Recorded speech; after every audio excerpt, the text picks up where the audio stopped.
कविता की पंक्ति है, मैंने खुद ही लिखी थी कि छोटा सा मेरा भी आसमां, छोटी सी मेरी भी हस्ती, ना हो सूरज की गलियां पर जुगनू वाली मेरी बस्ती, मैं भी दिखला दूंगा जग को, मेरे सपने भी उड़ते हैं, पंख जहां पर थक जाते हैं मेरे पंख वहीं उगते हैं। तो सभी युवाओं को समर्पित। बहुत खूब, बहुत खूब। नमस्कार सर, दिल्ली क्राइम पे आपका स्वागत है। नमस्कार। तो सर, सबसे पहले हम जानने की कोशिश करते हैं, आप अपना इंट्रो दे दीजिए सर। मेरा नाम कमल किशोर पांडे है, मैं पिथौरागढ़ का मूल निवासी हूँ और मैं MBA रूरल मैनेजमेंट से ग्रेजुएट हूँ और PCS 2016 बैच का अधिकारी हूँ। सर, यहाँ पे आपकी ज्वाइनिंग कौन से सन पे होती है? मैं यहाँ चंपावत ज़िले में पिछले साल अगस्त में आया था, 1 अगस्त को। तरीके से सर तब से थोड़ा मनरेगा के बारे में समझा दीजिए सर। देखिए, मनरेगा एक भारत सरकार ने जो पहला विश्व के अंतर्गत एक कानून बनाया है, जिसके अंतर्गत मनरेगा आपका अधिकार है कम से कम 100 दिन का काम एक परिवार को देने का, और जो अकुशल काम करना चाहिए, मतलब कि 201 रुपये जिसमें हमारी अभी दिहाड़ी है, ऐसा कोई भी व्यक्ति मनरेगा के अंतर्गत काम कर सकता है। क्योंकि संसद द्वारा पारित ये कानून है, इस तरह से ये अपेक्षा है कि लोग इसमें आगे आएँ और मांग करें अपने काम की। और ये काम कौन से होते हैं? ये काम वही होते हैं जो आपकी ग्राम सभा चुनती है, जो आपकी ग्राम पंचायत चुनती है। वो काम आपके गांव में ही कराए जाते हैं और गांव की ही निगरानी में होते हैं। तो ये बहुत ही स्पेशल और एक यूनिक एक खासियत है मनरेगा के अंतर्गत। तो सर, ये भारत सरकार की बहुत बड़ी योजना है मनरेगा।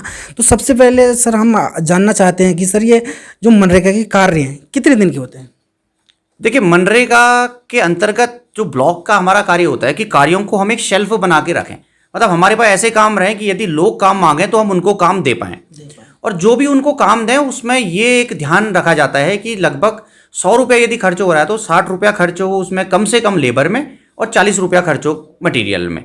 तो ये ध्यान रखा जाता है। तो जो मनरेगा के ये काम हमारे हैं, ये 100 दिन का तो हमें काम देना है लोगों को, लेकिन काम कितने चलेंगे ये तो निर्भर करेगा कि कितने लोग काम कर रहे हैं।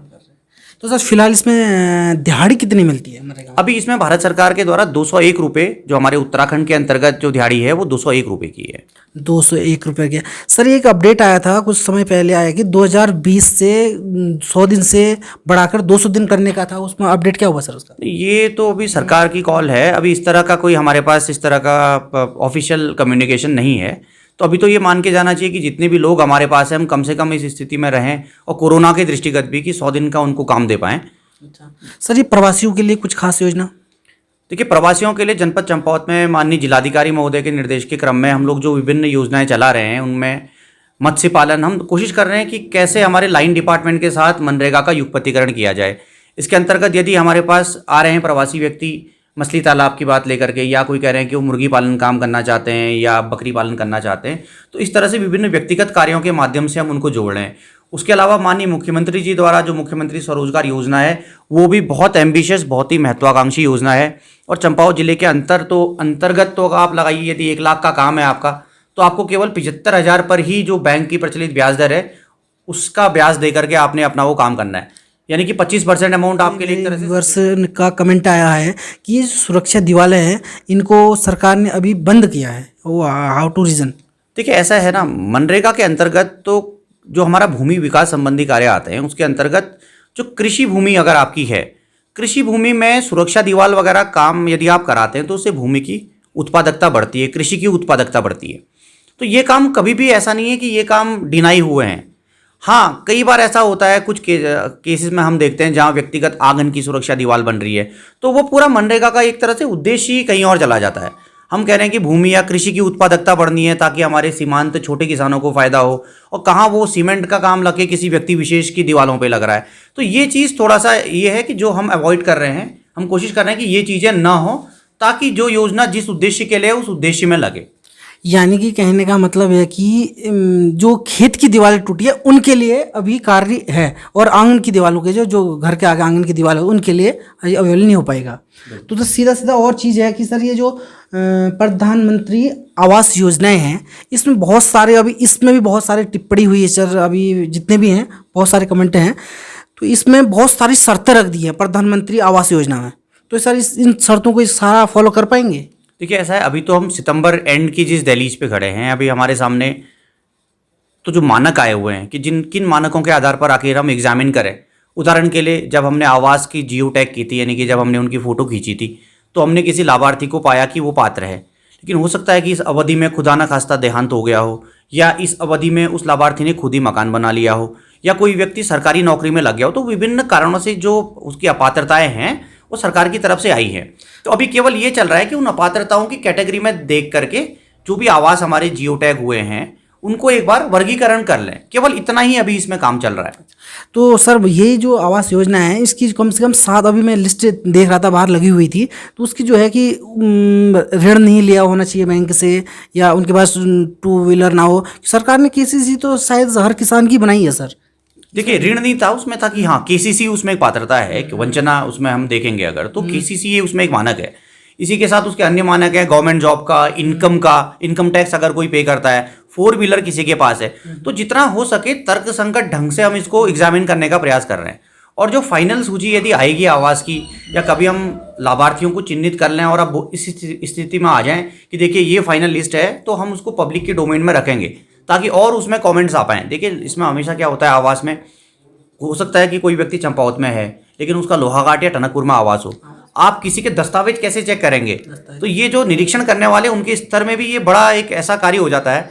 चलिए, सरकारी नौकरी है तो दूसरों को पता रहता है। अक्सर ये सूचना ऐसी है ना जो दूसरों से लेनी है, सिवाय किसान क्रेडिट कार्ड के। वो बैंक से अभी प्राप्त हो जाएगा तो वो सूची प्राप्त हो जाती है। तो ये इम्प्लीमेंटिंग एजेंसी के लिए भी एक बड़ा चैलेंज रहता है। तो कोशिश ये रहती है कि ग्राम सभा के माध्यम से जो भी इस तरह से चयन होना है वो हो, मूल रूप से हमारे क्षेत्र पे आए, जो निरीक्षण करने आए, मूल रूप से हमारी परिस्थितियां देखें, हमारा जो घर क्या है या नहीं है, मौके पे जाना बनता है नहीं बनता सर? नहीं, ऐसा है, इसकी जो भी वंचना या जो अपात्रता का कारण देख रहे हैं, जो हमने संबंधित फील्ड कर्मियों को निर्देशित किया है कि जो देखिए जो 20 अपात्रता के कारण आए हैं उनमें से जो कारण हो यथासंभव फील्ड पे जाएं और उसको वेरीफाई करें। और उसका सबसे बड़ा क्या रहेगा, उदाहरण ये रहेगा कि यदि आते हैं, उदाहरण के लिए पिछले 2 वर्षों में कोई भी आवास हमारे विकासखंड पे आया नहीं है और भारत सरकार की तरफ से ये उसमें डिसाइड होता है कि कब क्या आवास आना है।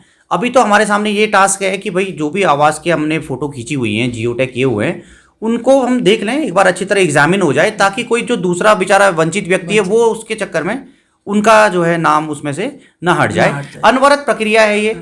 अगली बार फिर मार्च के महीने में ये मौका आएगा जब हम जियो टैग करेंगे, क्योंकि माननीय प्रधानमंत्री जी की जो महत्वाकांक्षी योजना है ये तो अभी चलेगी। तो अगले वर्ष भी हमारे पास ये मौका आएगा जब हम जो पात्र व्यक्ति हैं उनको और शामिल कर पाएंगे। तो ये तो एक प्रक्रिया है, इसमें यही चाहेंगे कि सभी लोग इसमें सहयोग दें। तो कई बार ये रहता है कि दोनों के लिए बहुत चुनौती रहता है करना, अब इसी के बीच से हम लोग राह निकालते हैं। तो मैं उम्मीद करता हूँ कि आवास के साथ भी यही होगा, एक ऐसी चीज़ निकलेगी हमारी जो सर्वमान्य हो और लोगों को कोई विवाद ना हो। हम पूरी कोशिश करेंगे कि इसमें पारदर्शिता रहे। यानी कि जो सर कह रहे हैं बिल्कुल सही है कि मौके पे जाके निरीक्षण करा जाए। और सर यूथ हो, आप कह रहा हूँ कि यूथ के लिए कुछ सर की छोटे शब्दों में आप कुछ खास संदेश क्या देना चाहते हो? देखिए, संदेश तो यही देंगे कि यूथ, स्पेशली अगर मैं रोजगार के सिलसिले में देखूं तो ये आवश्यकता है हमारे ग्रामीण क्षेत्रों में चाहे शहरी क्षेत्रों में, यूथ को अभी अब ये पहचानना कोविड के बाद बहुत ज़रूरी हो गया है कि यदि आप आजीविका के क्षेत्र में जाते हैं तो आप क्या चीज़ अपने हाथ में रखें या क्या हुनर पकड़ें। अभी जो हमारे बीच प्रवासी आए हैं, मैं एक बार चेक कर रहा था, लगभग 80% उसमें होटल इंडस्ट्री में काम करते हैं। अब हमारा युवा बता तो नहीं रहा है वो होटल में क्या है, वो शेफ है तो कम से कम आप अपने हाथ में हुनर रखते हैं। यदि वो वहां पर केवल वेटर का काम कर रहा है तो उसने कोई हुनर नहीं रखा। आप यकीन मानिए उसका राजस्थान या बंबई के जो उनके मालिक हैं, इस कोविड के अवधि के दौरान उतने ही रेट में उनको 2 काम करने वाले व्यक्ति मिल जाएंगे। यानी कि आप अपने हाथ में कौशल या हुनर वाला ऐसा काम रखिए कि जब भी आप जाते हैं तो आपके नियोक्ता को आपकी कमी महसूस हो।